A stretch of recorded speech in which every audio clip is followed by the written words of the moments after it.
Hey guys, hope you are doing well.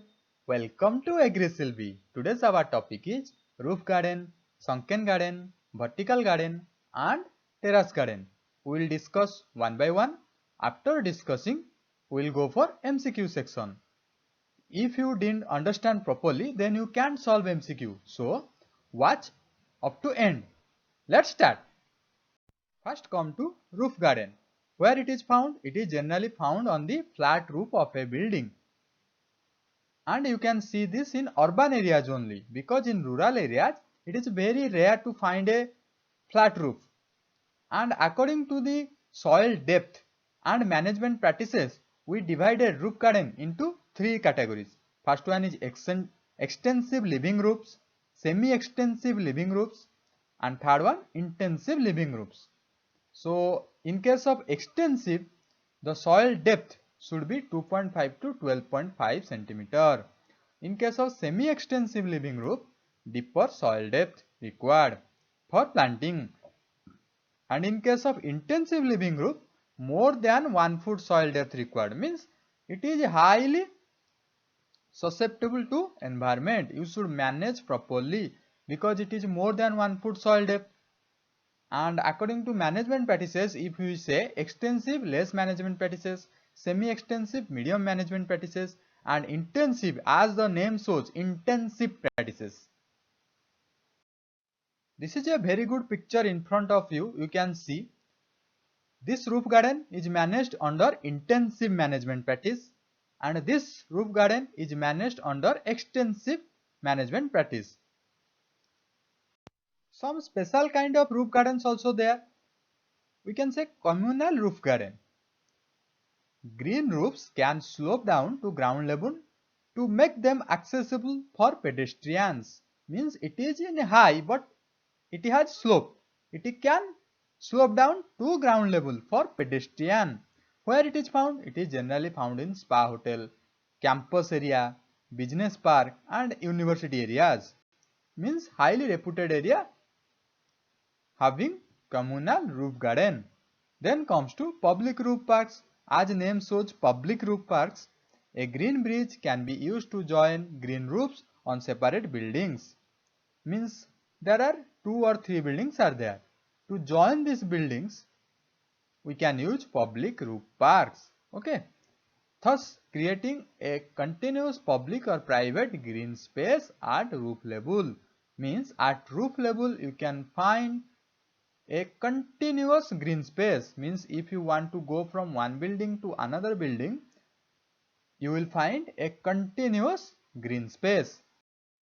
Some more roof gardens are there. After public, now comes to private roof garden. It is only for people's pleasant. Then comes to nature conservation roof garden. It is not for people pleasant. It is only for wildlife habitation. You just know the name. Just remember these names, not only details. Okay. Then how to design a roof garden? This is very important. First one, we should have waterproof layer or roof membrane. Where did you found this waterproof layer? Means water should not leak because it is in roof na. Pond liner or butyl lining or 300 micron damp proof of polythene is required for waterproof layer. Then comes to filter sheet or drainage layer. What happen? Filter sheet. It will filter excess water from fine materials. Okay. Excess water drain off from the roof but retains fine material. Means fine materials will save and excess water will drain out. Then comes to soil. Soil growing medium should be light in weight that retains moisture. Means soil medium should be in such a way that it should retain moisture but excess water should be drained. Some more overall properties of roof garden. First one is lightweight soil. Lightweight soil we already discussed. Then select drought tolerant plants because we don't know suddenly environment change and maybe water scarcity is there in roof. So we should plant drought tolerant plants. Then apply water soluble and slow release fertilizer. Means you should apply the fertilizer having property water soluble and slow releasing. This is not our farmers field. Okay, this is roof. So we should apply such type fertilizers. Then drip irrigation system is required and mulching also required. Drip irrigation system, you know, very much efficient, around 99%. Then mulching, you know, covering of that soil layer. Then comes to our living part. I already told you garden means two parts. One is non-living component, another one is living component. Non-living component is over. Now comes to living component. Living component means maybe plants, maybe ornamental flowers, maybe trees, maybe shrubs, maybe climbers, maybe flowering annuals, etc. So first come to climbers. Ficus repens, Venorica alengifolia, Thunbergia alata. These are climbers useful for roof garden. Ficus repens, you know, historically it has great importance. Okay, first ornamental flowers are discovered from that Ficus repens. You should remember this name. Then comes to flowering annuals. Flowering annuals, Anthurium. Anthurium already we discussed. Sweet peas, pansy, dahlia, chrysanthemum also we discussed. You can see this video. I will provide you link in the description box. Marigold, sweet yalsam, folex, verbena. Verbena we will discuss in we already discussed in annual flowers chapter, so you can see that video. Some herbaceous perennials are also there. You should remember the names like Pelargonium, Canna, Portulaca, Goldenrod, Periwinkle. Periwinkle is an important flower. You can see it has very good medicinal property like bilirubin, biliverdin. These components are useful for anti-carcinogenic agent. Okay, then comes to trees, Plumeria, Callistemon lanceolata. This is called monkey's tail. Okay, Glarissidia. Glarissidia is a very good fodder tree. Then Orocaria Christmas tree, Mimospos helengi. This is also medicinal properties. Brassica, this is edible. Okay, this you can see this picture is goldenrod, and this picture is the great periwinkle. You should remember that periwinkle having Apocyanaceae family, and it has very good medicinal property. It can suppress tumor also. Roof garden is over. Now comes to sunken garden.